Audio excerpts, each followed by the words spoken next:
আজ আমার রান্নাঘরে বানানো হবে ক্যারামেল মাখানা।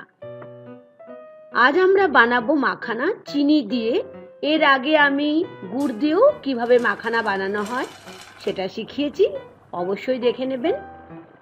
মাখানা আমাদের প্রত্যেকের শরীরের জন্য ভীষণই উপকারী একটা জিনিস, যেটাকে আমরা লোটাস সিড বলে জেনে থাকি। এটা আপনারা ফাস্টিংয়ের দিনেও খেতে পারেন, এমনকি সামনেই আসছে গণেশ পুজো, সেখানেও ঠাকুরকে দিতে পারেন। তাহলে চলুন শুরু করি।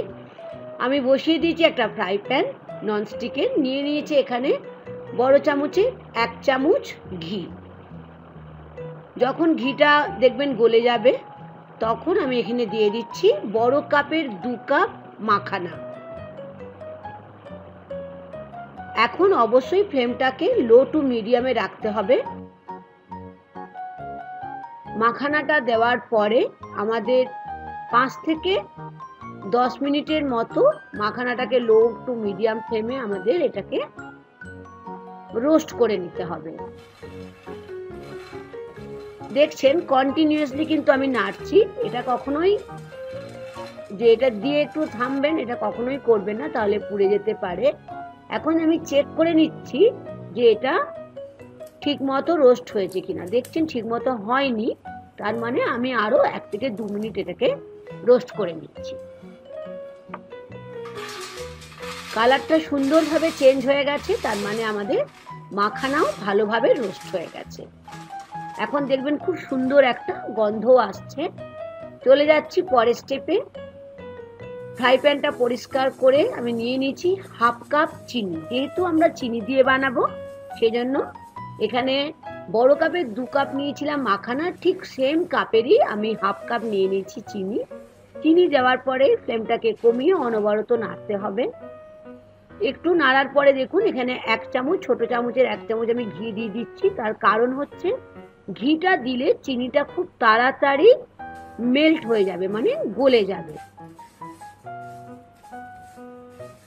লো টু মিডিয়াম ফ্লেমে চিনিটাকে আমরা অনবরত নাড়তে থাকবো, কখনোই ছাড়া চলবে না, তাহলে এটা ধরে যাওয়ার একটা প্রবণতা আছে।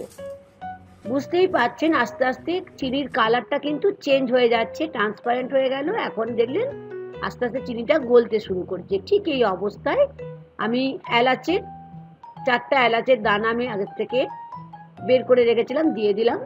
এখন দেখতে পাচ্ছেন চিনিটা একদম পুরো গলে গেছে। ঠিক এই অবস্থায় ফ্লেমটাকে একদম লো করে যে মাখানাটাকে আমি রোস্ট করে রেখেছিলাম ঘি দিয়ে, সেটাকে দিয়ে দিলাম।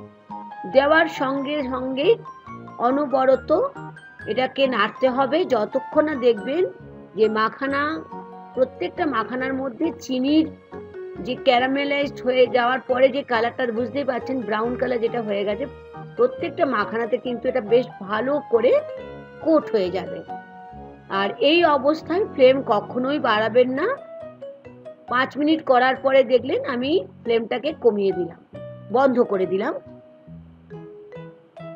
বন্ধ করার পরেও কিন্তু অনবরতই আমি নাড়ছি, তার কারণ হচ্ছে তা না হলে এটা একটার সাথে একটা মন্ডর মতো হয়ে যাবে।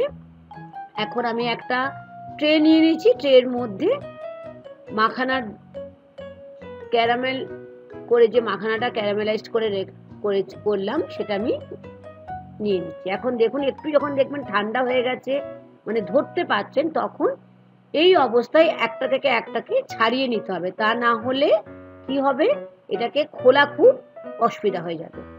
আশা করি আজকে ক্যারামেল মাখানা মানে চিনি দিয়ে তৈরি মাখানা আপনাদের ভীষণই ভালো লেগেছে। ভালো লাগলে বন্ধুরা দেখতে দেখতে লাইক আর শেয়ার করতে ভুলবেন না। আর অবশ্যই গণেশ চতুর্থীতে এইটা বানিয়ে ঠাকুরকে পরিবেশন করতে পারেন। আজ এই পর্যন্ত, ধন্যবাদ।